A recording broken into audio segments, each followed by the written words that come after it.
ডিম দিয়ে নানা রকম মুখরোচক পদ রান্না করা যায়, তবে নারকেলের দুধে ডিম আর আমড়ার এই বিশেষ রেসিপিটি একদম ঘরোয়া স্বাদ আর ঐতিহ্যের মিশ্রণ। মসৃণ নারকেলের দুধ আর ডিমের কোমলতা একসাথে মিশে এক অপূর্ব স্বাদ তৈরি করে। আসসালামু আলাইকুম দর্শক, চলুন দেখে নেওয়া যাক আমার আজকের রেসিপি, এই অনন্য স্বাদের রান্নার সহজ উপায়। এখানে আমি হাফ কেজি আমড়া ছিলে ধুয়ে নিয়েছি। সিদ্ধ ডিম নিয়ে নিয়েছি কিছু পরিমাণ। এখন রান্নায় চলে আসলাম। অল্প পরিমাণ তেল দিয়ে দেব, সামান্য একটু হলুদের গুঁড়া দিয়ে ডিমগুলো ভেজে নেব। হলুদের গুঁড়া তেলের মধ্যে দিলে ডিম ভাজলে কালারটা খুব সুন্দর দেখা যায়। ডিমটা আমি হালকা করে ভেজে নেব, খুব কড়া ভাজবো না, তাহলে শক্ত হয়ে যায়। হয়ে গেছে আমার ডিম ভাজা। এখন আরো কিছু তেল দিয়ে দেব, হাফ কাপের মতো তেল দিয়ে রান্নাটা করে নেব। পেঁয়াজ কুচি দিয়ে দিলাম 3টা, হালকা একটু ভেজে নেব।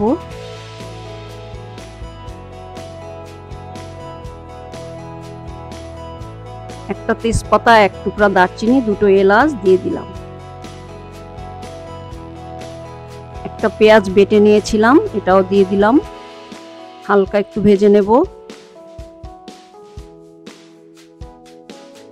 1 চা চামচ উঁচু করে আদা বাটা, রসুন বাটা 1 চামচ, ভালো করে মিশিয়ে একটু ভেজে নেব যাতে কাঁচা গন্ধটা না থাকে। সামান্য একটু নারকেলের দুধ দিয়ে মশলাটা কষিয়ে নেব। আমি এখানে একটা নারকেল দুধ করে নিয়েছি ব্লেন্ডারে, 1.5 কাপের মতো হবে।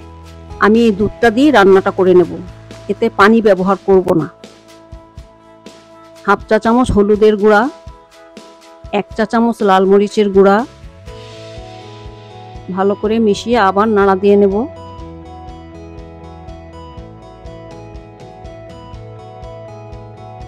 পরিমাণ মতো লবণ দিয়ে দিলাম।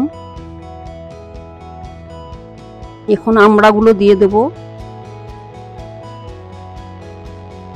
অল্প একটু নারকেলের দুধ দিয়ে আমড়াটা কষিয়ে নেব।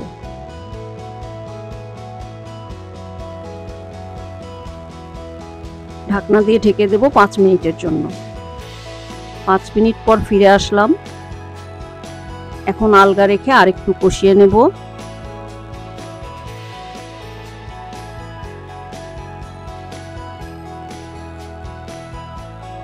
গরম মশলার গুঁড়া দিয়ে দিলাম হাফ চা চামচ,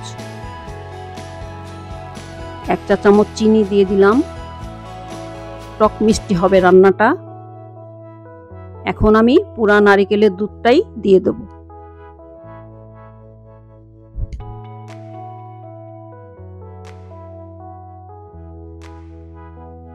ভালো করে নেড়েচেড়ে মিশিয়ে নেব।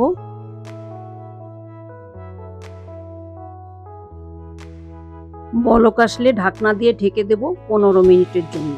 চুলাটা একদম লো আঁচে রাখবো যাতে আমড়াটা ভালো করে সেদ্ধ হয়।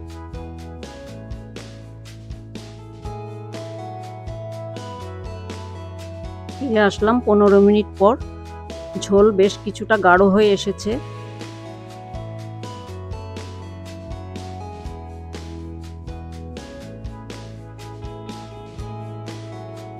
এখন ডিমগুলো দিয়ে দেব।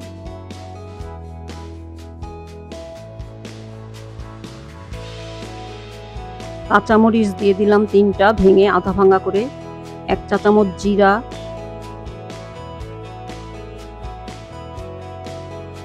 1/4 চা চামচ গোলমরিচের গুঁড়া, আবার ভালো করে মিশিয়ে নেব।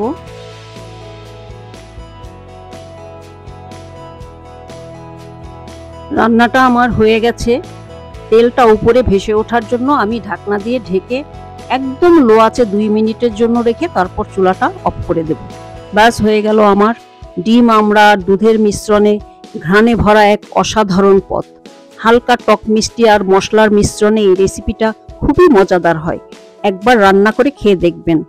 আবার দেখা হবে ইনশাল্লাহ। আল্লাহ হাফেজ।